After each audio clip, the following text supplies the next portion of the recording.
Louis Litt's comeback is being celebrated by his lovers worldwide.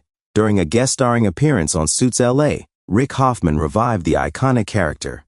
In episode 12, Litt amusingly confronted and then became friends with Stuart Lane, Josh McDermott, a criminal defense lawyer. Stuart Lane and Louis Litt become friends on Suits LA. It certainly didn't start out that way, even if it might have been a bromance for the ages.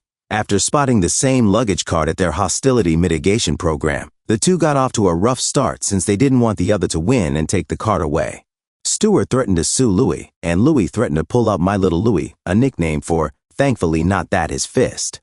Both men refused to move, even when the crew produced a second cart that had the exact same features as the first one.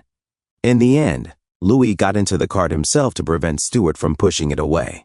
In a group therapy session at the anger management retreat, the two reconnected, and Stuart started to explain that his animosity started when his best friend and former law firm partner, Ted Black's Stephen Amell, belittled everything he did.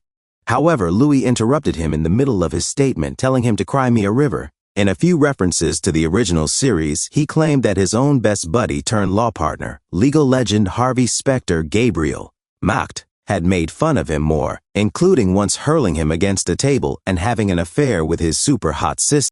After the contrite counselor came back, Stuart acknowledged that he had been to the seminar because he had been terrified of losing his wife and kids ever since one of his clients had threatened them.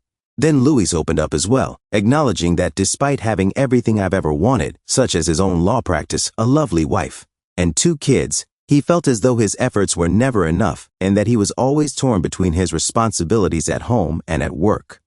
Ted called Stuart to apologize for disparaging his career over the years and for labeling him a flea in front of their respective firms, which he claimed a true partner would never do, while Louis went off to reestablish contact with Harvey. After Ted helped him escape the situation with Hollywood fixer David Bowie, who threatened Stuart's life and his family, Stuart came to the conclusion that none of that mattered. Ted accepted his apology for excluding him from the merger and referred to them as brothers. It appears like these two may have finally moved past their animosity. Louis and Stuart returned to the tubs the following day and at last relished the spa treatment. He was told by Louis that he had heard the popular kids in high school talk about being federale friends, or the kind of friends who would do anything to keep each other out of a Mexican jail. He had one buddy like that in his life, Harvey, but he wanted to add another, and he thought Stuart could be that friend. But he cautioned him that it would signify that they were lifelong pals. The fact that Stuart was accepted and rewarded gave us faith that we might see Louis again.